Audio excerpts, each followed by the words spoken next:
میں تمہاری ہر بات ماننے کو تیار ہوں۔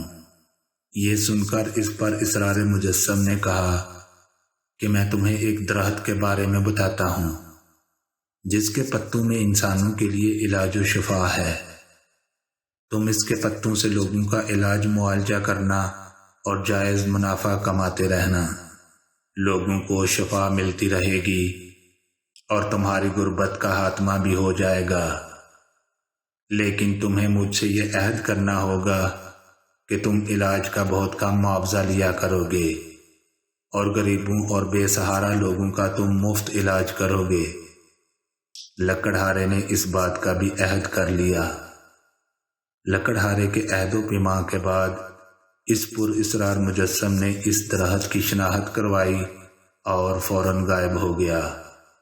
لکڑہارا کچھ غیر یقینی اور تذبذب کی کیفیت میں اس درخت کے پتے اکٹھے کرنے لگا اور اس کے ساتھ بتائی ہوئی دیگر جڑی بوٹیاں بھی جمع کر کے گھر کی طرف پلٹا۔ جب وہ گھر پہنچا تو آج پھر اس کے پاس کھانے پینے کی اشیاء نہیں تھی، جسے دیکھ کر اس کی کھڑوس بیوی اس پر برسنا شروع ہو گئی اور حسب معمول کوسنے لگی۔ لکڑہارے نے جڑی بوٹیاں ایک طرف رکھتے ہوئے بان کی بنی چارپائی پر ایک لمحہ کے لیے بیٹھ گیا۔ بیوی کوستے ہوئے پوچھنے لگی کہ یہ کیسی جڑی بوٹیاں اٹھا کر لے آئے ہو اور ان کا کیا کرو گے؟ لکڑہارا بیوی کی سنی انسنی کرتے ہوئے جڑی بوٹیوں کو کھرل میں ڈال کر کوٹنا شروع ہو گیا۔ دوسرے دن صبح سویرے وہ دعائیں لے کر بازار کی طرف چلا گیا اور آوازیں لگانے لگا کہ ہر قسم کے مرض کی دوا موجود ہے، ہر نئے پرانے مرض کا شرطیہ علاج ہے۔ اپنا مرض بتائیں اور مجھ سے دوا لیں اور شفا یاب ہو جائیں۔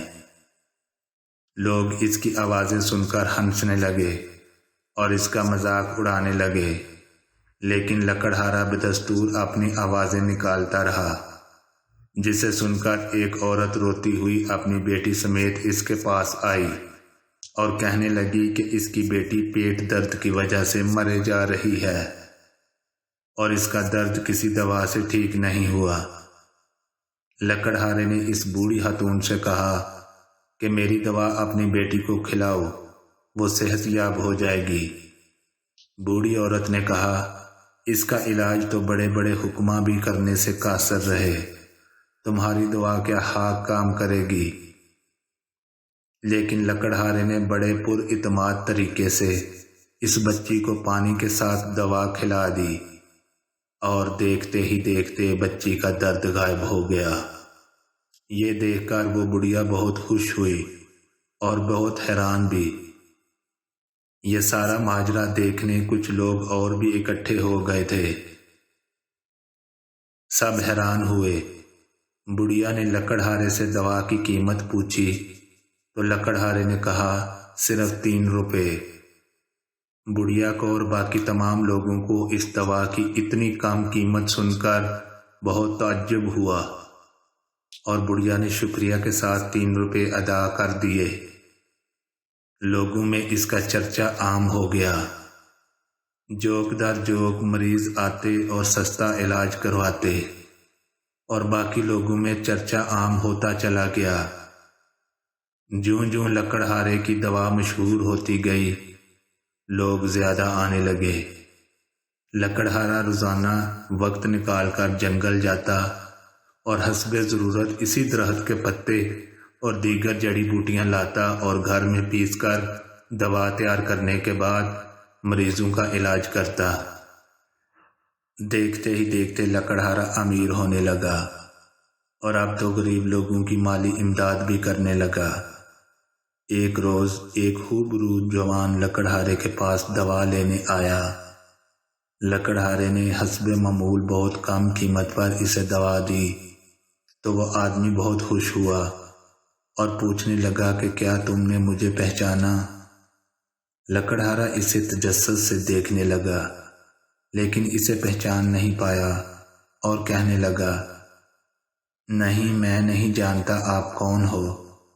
اس آدمی نے مسکراتے ہوئے کہا کہ میں وہی آدمی ہوں جس نے تمہیں اس درخت سے متعارف کروایا تھا جس کی تم آج دوا بنا کر بیچتے ہو۔ وہ مزید بولا کہ میں بہت خوش ہوں کہ تم نے ایمانداری سے اس کام کو شروع کیا ہے اور لوگوں سے پیسے بھی بہت کم لیتے ہو۔ لکڑہارا حیران تھا کہ اس کی تو عجیب و غریب، ڈراؤنی اور پراسرار شکل تھی، اور آج عام انسان جیسا خوبصورت جوان ہے۔ لکڑہارے نے دریافت کیا کہ پہلی ملاقات میں آپ کی شکل ڈراؤنی کیوں تھی؟ وہ آدمی ہنسنے لگا اور بتانے لگا کہ وہ دراصل ہیون نگر کا شہزادہ ہے۔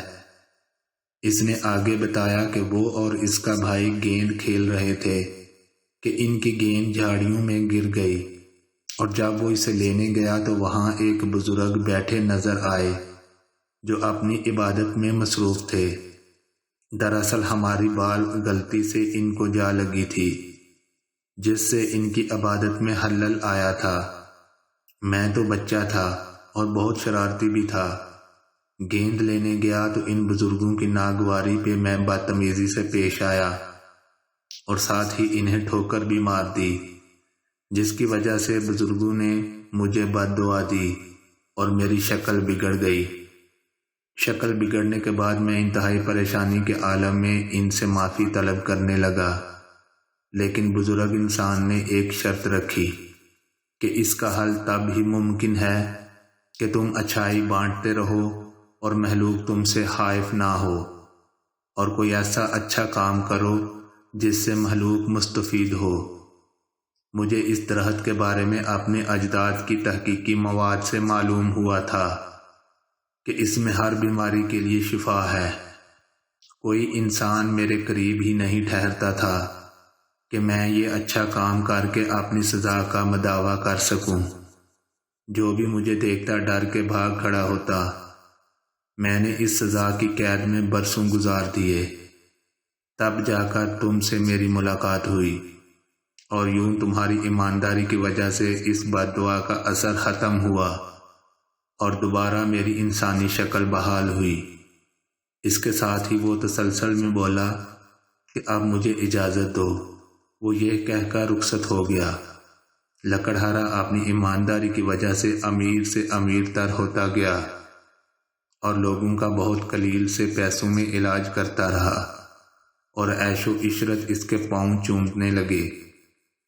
تب سے لکڑہارے کی بیوی بھی لکڑہارے کے ساتھ خوش رہنے لگی اور اس کو عزت سے پکارنے لگی۔